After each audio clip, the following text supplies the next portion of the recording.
സംസ്ഥാനത്ത് രാസലഹരി വേട്ട തുടരുന്നു. തിരുവനന്തപുരം, തൃശൂർ, കോഴിക്കോട് ജില്ലകളിലായി 1/2 കിലോയോളം MDMA പിടികൂടി. എറണാകുളത്ത് MDMAയുമായി പിടിയിലായ മുഹമ്മദ് കൈഫിന്റെ ബാങ്ക് അക്കൗണ്ടിൽ നടന്നത് 2.5 ലക്ഷത്തിന്റെ ഇടപാടാണെന്ന് കണ്ടെത്തിയിട്ടുണ്ട്. എറണാകുളം കേന്ദ്രീകരിച്ച് ലഹരി വിൽപ്പന നടത്തിയ സംഘത്തിലെ പ്രധാന ഇയാളെന്നും എക്സൈസും പോലീസും സംശയിക്കുന്നു.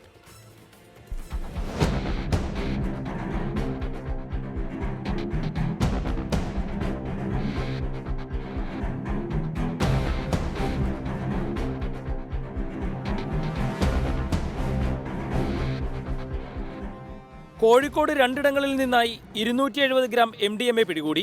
മലപ്പുറം സ്വദേശി RP അജയന്റെ പക്കൽ നിന്ന് എക്സൈസ് പിടിച്ചെടുത്തതാണ് 252 ഗ്രാം MDMA. അമരവിള ചെക്ക് പോസ്റ്റിൽ 190 ഗ്രാം MDMAയുമായാണ് MBA വിദ്യാർത്ഥി പിടിയിലായത്. കൊല്ലം സ്വദേശി സുഹൈലാണ് അറസ്റ്റിലായത്. തൃശൂർ കൊടകരയിൽ 180 ഗ്രാം MDMAയാണ് ദീപക്, ദീക്ഷിത എന്നിവരിൽ നിന്ന് പിടിച്ചെടുത്തത്. ബംഗളൂരിൽ നിന്നാണ് ഇവർ MDMA എത്തിച്ചത്. എറണാകുളത്ത് 2 ഇടങ്ങളിൽ നിന്നായി MDMA പിടികൂടി.